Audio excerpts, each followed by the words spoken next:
Good morning to these reflections. My name is Julia and I'm a German member of the Verbum Day here in the San Francisco Bay Area and Long Beach. Today we continue the alphabet of healing with the letter G, deepening aspects of the healing journey that are not generally connected with healing. So G stands for grief in these reflections, because I would like to share with you why I think that the process of real grief is so central to our healing journey as individuals and communities.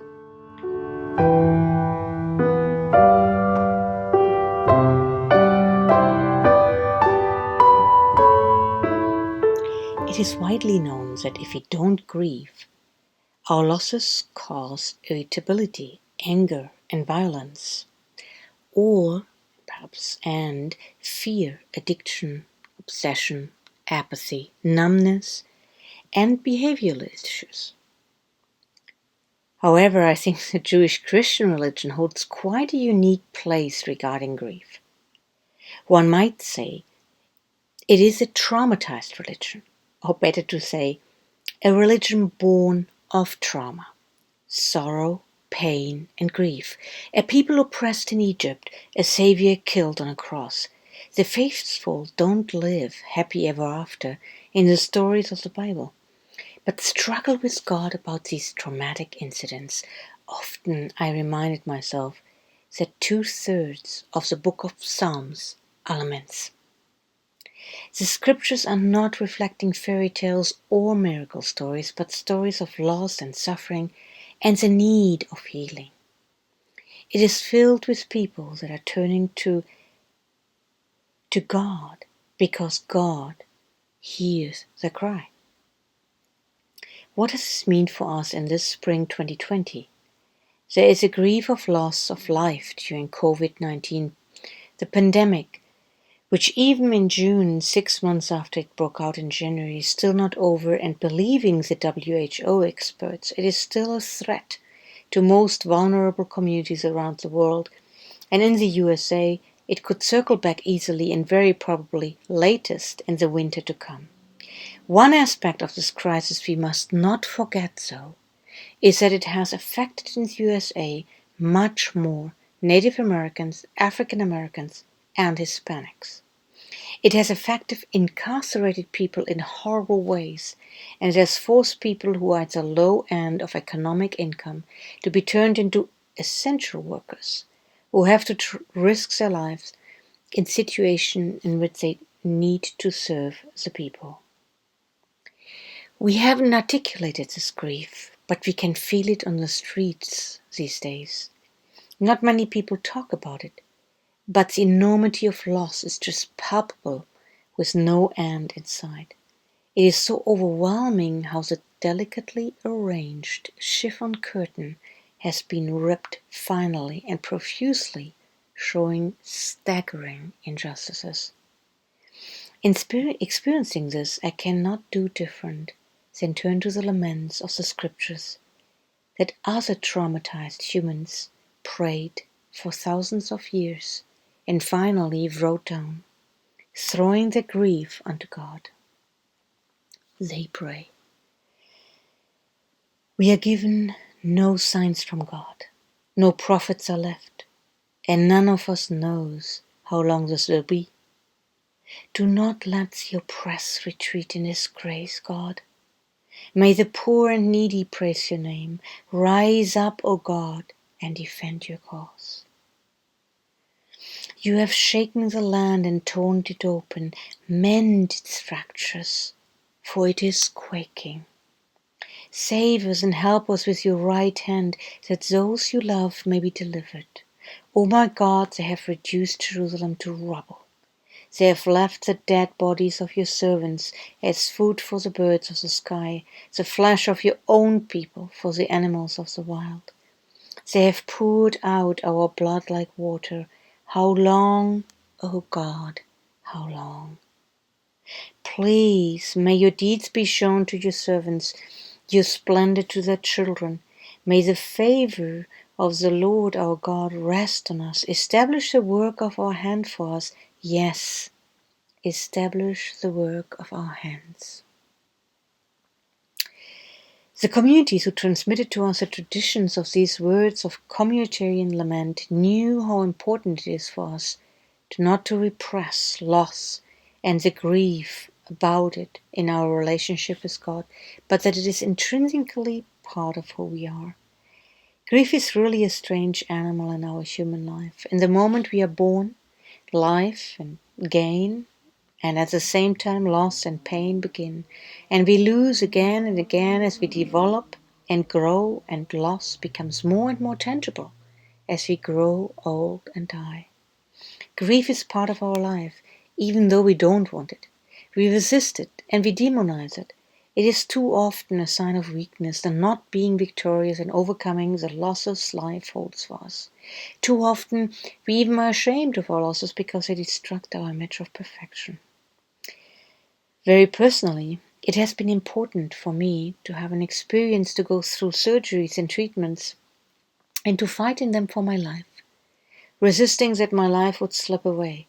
However, for the further healing process, I need to change. I need to awake, to see, to name, to get to know my losses, to grieve them, but not to fight against them. My soul needed to breathe, and couldn't breathe in the fear and fight mode. As important that might have been the moment of the surgery, it wasn't for my life of healing. I didn't need to be scared of my endangered self. There was nothing I needed to fear, even if I would die. Healing. Some years back I wrote a book called Endangering Hunger for God. Grief is one of those hungers for God that endanger us. We hunger for God out of many different reasons, but grief is a very raw emotional process that can throw us back onto God, endangering what we thought about ourselves and the world up to that point. To don't go to God with our grief creates laments and lamentations that can become catalysts for communal change. Today, I must say, we need to listen to George Floyd's plea in our souls until it catalyzes 500 years of screaming, wailing, crying, and silence, of loss and injustice. We need courage to let the loss of all the lives, names, people, families impact us, because they could not become what they were created to be, because their life got cut short by violence, or because they did not have the same access to food, education, healthcare, careers, and support. And the current economic disparity is only continuing the spiral downward. How many more artists, musicians, researchers, teachers, astronauts, doctors, and dancers would we have had treating everybody as equal? How much more of cultural richness and possibility would this nation have created? How great would it have become? For that we need to stop and listen though. A psychologist would call the grief of people of color in this country chronic, cumulative, and prolonged, which on top of it is disenfranchised grief, which the dominant culture does not take serious. It is that grief, though, that needs to be listened to and felt deeply as a deprivation of life itself, as life itself has been wanting to burst forth of all human beings equal for 500 years. As a German, though, I know how much courage it needs to do this. And shame is not going to lead there. Shame is so often the default feeling and practice for the perpetrators, which repress the possibility of real grief intrinsically.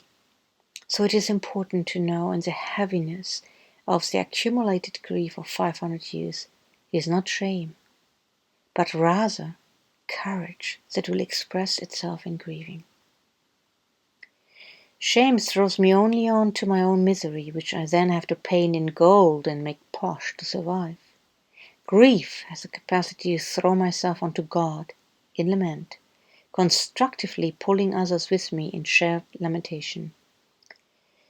Completing grief processes is important in anybody's life, but in this country, it seems to me the future of a people depend on it. I have the impression either there will be a painful grief process for all people of this nation, or there will very soon be no nation anymore. Only listening to pain and sorrow of others, entering the grief process all together, can move us forward as a society, parallel to urgent and necessary reforms in healthcare, housing, education, and socially responsible economic wealth. Perhaps it sounds ridiculous for some, but I believe lamenting together across all differences, listening, feeling, touching, so that our children's children and their children know through us what we missed for 500 years as a nation. And today I want to begin personally to lament for what the United States of America have lost over and over and over again. Most recently by killing George Floyd, so that as a nation healing can begin and continue. So praying with me a part of Psalm 74. We are given no sign from God, no prophets are left, and none of us know how long this will be.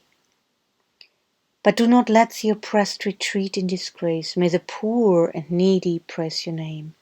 Rise up, O God, and defend your cause.